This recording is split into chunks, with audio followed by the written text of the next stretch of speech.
నోములు చేసి వ్రతాలు చేసి చీర పెట్టాలంటే మీ పని మనిషికి పెట్టండి అమ్మా, మీ డ్రైవర్ భార్యకి పెట్టండి, మీ వాచ్మెన్ భార్యకి పెట్టండి, మీ ఆడపడుచులకు పెట్టడం మానేయండి, మీ బంధువులకి మిత్రులకి పెట్టడం మానేయండి, మీ కులం వాళ్ళకి పెట్టడం మానేయండి, బడుగు బలహీన వర్గాల వరకే పెట్టండి. వీలైతే ఇంకా సోదరభావం ఉంటే, మానవత్వం ఉంటే వారింటికి వెళ్ళండి, కారు వేసుకుని గుడిసెలోంచి వాళ్ళని పిలవండి, మొహాన్ని ఇంత బొట్టు పెట్టి నువ్వు గౌరీదేవి నీకు చీర పెట్టడానికి వచ్చానని చెప్పండి అమ్మా.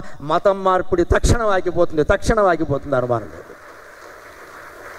ఆ గౌరవం కోరుకుంటున్నారు బలహీన వర్గాలు, ఆ గౌరవం కోరుకుంటారు, మనం అది ఇవ్వలేకపోతున్నాం. ఎంతసేపు మన కులం మన బంధువులను ఏడుస్తాం. ఈ కులంలో ఉన్నవాళ్ళు బంధువులు నువ్వు 10,000 రూపాయలు చీర పెట్టినా సరే మూతి ముద్దాపురానికి తిప్పుతారు వాళ్ళు, ఎందుకంటే వాళ్ళకి ఆ చీర ఇదివరకే ఉంది. అదే లేబర్ అయితే, పేదవాళ్ళు అయితే కళ్ళగద్దుకుంటారు, మా జమీందార్ మా ఇంటికి వచ్చింది, ఆవిడ లక్ష్మీదేవి మా ఇంటికి వచ్చింది అని ఎంత కృతజ్ఞతతో ఉంటారండి. మానవత్వం లేకుండా ఆలోచిస్తే శ్రావణ మాసం ఎందుకు వచ్చింది? మన బంధువులను పోషించుకోవడానిక? బడుగు వర్గాలు బాగుపడాలి కదా, అవసరానికి ఆదుకో. అవన్నీ మనకి పెట్టుబడి అండి, ఎక్కడికి పోదు.